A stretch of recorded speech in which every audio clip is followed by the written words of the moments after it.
नमस्कार दोस्तों। देश के सबसे सुरक्षित भवनों में से एक संसद भवन में कुछ लोगों के घुसने से हंगामा मच गया। इस खबर ने पूरी दुनिया में तहलका मचा दिया है। आखिर इस खबर की चर्चा हो भी क्यों ना, जब एक संसद के अंदर एक अनजान आदमी घुस आता है, वो भी कुछ पटाखे लेकर, तो संसद जैसी तगड़ी सुरक्षा के बावजूद सवाल तो उठने लाजमी है।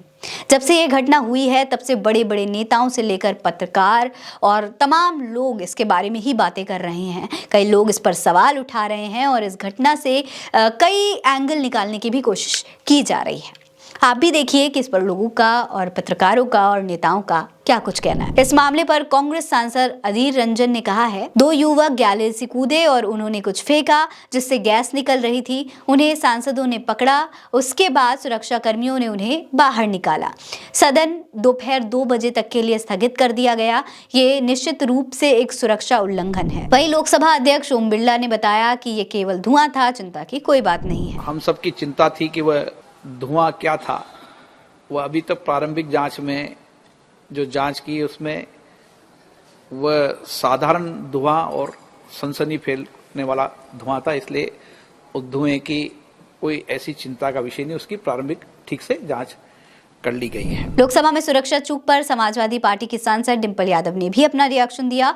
वो कहती हैं कि ये पूरी तरीके से सुरक्षा चूक है। आज सदन के अंदर कुछ भी हो सकता था। जो भी लोग यहाँ आते हैं, चाहे वो आगंतुक हो या फिर रिपोर्टर, किसी के टैग नहीं है। सरकार को इस पर ध्यान देना चाहिए। आते हैं विजिटर्स हो चाहे रिपोर्टर्स हो, बिकॉज वी डोंट नो कि किसी के टैग्स नहीं है रिपोर्टर्स के। सो एवरीबॉडी इज लाइक एक दूसरे से टकराते हुए जाते हैं। तो आई थिंक गवर्नमेंट को ध्यान देना चाहिए। कांग्रेस नेता सुरेंद्र राजपूत का कहना है कि भाजपा राज में ही संसद की सुरक्षा से खिलवाड़ क्यों होता है। अब क्या मोदी जी कहेंगे कि प्रधानमंत्री से कहना सारे सांसद बचकर जा रहे हैं, जैसा उन्होंने पंजाब में सुरक्षा को लेकर कहा था। इस हमले पर श्रीनिवास बीवी कहते हैं कि ये भारत की संसद है।